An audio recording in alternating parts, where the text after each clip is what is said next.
it's decreased. And I was saying in the previous session that there's a huge demand for female computer scientists, because if it's all about communication and creativity and so on, it's actually the girls usually have a slight edge on the guys at some of this sort of stuff. The reason we've got lots of guys is that in general, guys like programming just as an end in itself. It's just fun. But when you hire someone to build a big project, you don't want them just to go and do something because it's fun in themselves. You want them to do something that's going to be useful to everyone else. So we've kind of got this backwards thing happening where people who like the computer end up doing computer science, but you actually need people who like people, and who like talking to people, and especially who like listening to people, and thinking about how to solve their problems. So the Department of Labour here has said 5 years of this decade, the number of people enrolled, and yet the shortage of applications for jobs went from 9% to 53%. They just couldn't get enough people. So, key things you need to be good at. You do need to be good at logical thinking, and I won't pretend that it's easy, okay? There's a lot of work to get a computer science degree, but the graduates really are glad that they did it. You need to be very good at communication, really good at working in a team. And that's one thing while you're at school especially you can develop, because one of the first interview questions you're guaranteed to get is, when is a situation you've been in where you've been in a team and something went wrong? Okay? And if your answer is either, I've never been in a team, then it's like, oh, okay. And if your answer is, oh, I've been in lots of teams and we never had problems, then they'll go, you haven't been in a real team then. Okay, so think of it, and it could be an orchestra, it could be a debating team, could be a rugby team, anything like that. And you say, okay, oh yeah, there's something went wrong. Our debating team was going off to this competition, and then one of the mums suddenly said that her son wasn't going to go, and we needed him in the team, and so we had to go and negotiate, and we found out it was this that was the problem, and so we negotiated to fix that, and we got them there, or something like that. It's those sort of stories that you can develop in any kind of team at the moment. It's actually those experiences of knowing how to work with people and to solve problems with groups of people, instead of just saying, well, just do it my way and everything will be okay. And so those sort of skills are really valued in software engineering. And then critical independent thinking, saying, is there a better way of doing this? Are we actually attacking this the right way?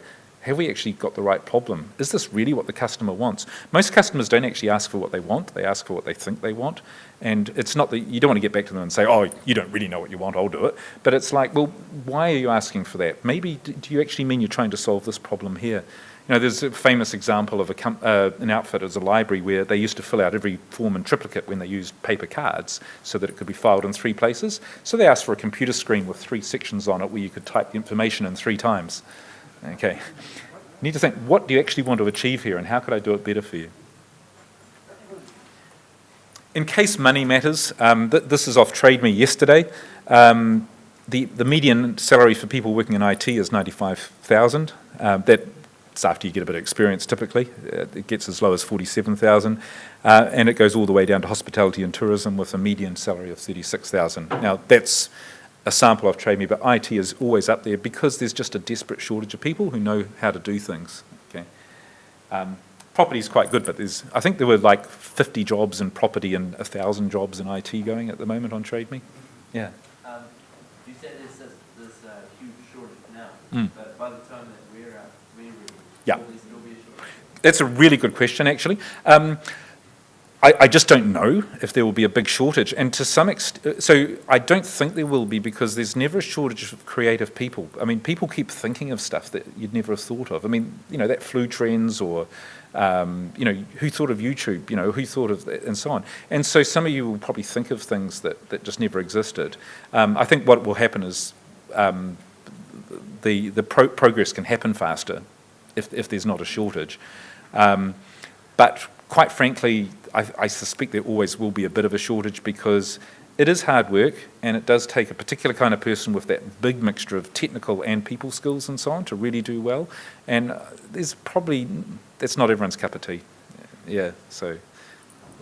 Yeah. And by the way, I mean, it might sound like I'm trying to sell computer science and software engineering as a job. I'm actually perfectly happy if by talking to you today you think, oh gosh, I'm not so interested in this now. Okay, because there's no point spending years studying up on this sort of stuff and find out, well, you like using computers, but you actually weren't interested in developing computer stuff and that sort of thing. But I suspect you probably, if you're here, you're probably interested in that. I'll finish with a story of one other student. So Yanina comes from Nelson, like me, but a few years later. And so she came to Canterbury University, and she was studying journalism. She actually, in her own words, she hated computing with a passion.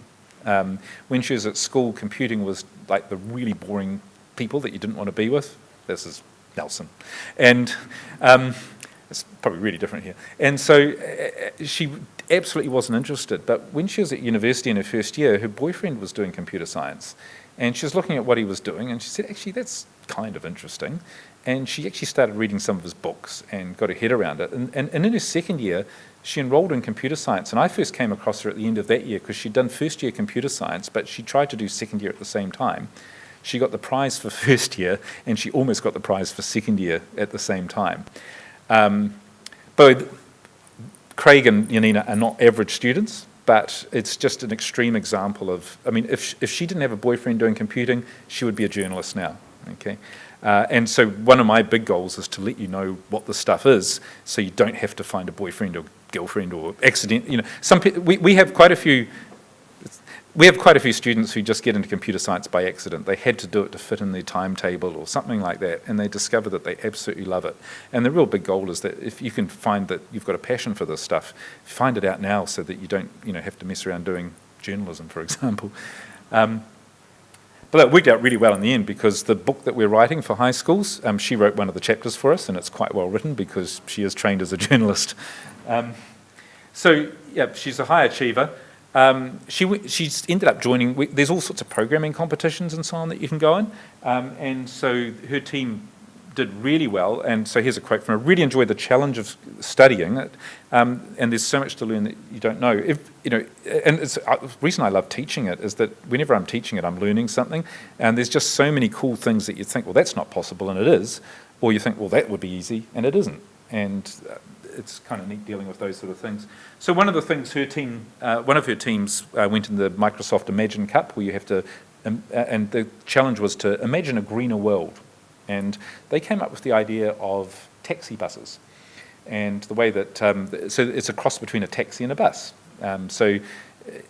Basically, there's minivans running around a city, and you just call them up like a taxi, but using some software, it plans the optimum way for a taxi to go around and pick people up and drop them off and so on. And again, the human side of it, they found out you need a response within, I can't remember the time, but it was within about 5 minutes. If it turns up within 5 minutes, it'll feel like a taxi. And by the way, another thing they found out, it's better if it arrives early, even if it's going to take you longer to get to your destination, because people like to get started. So if it arrived in 2 minutes, but it's going to take 5 minutes later at your destination overall, people are happy with that.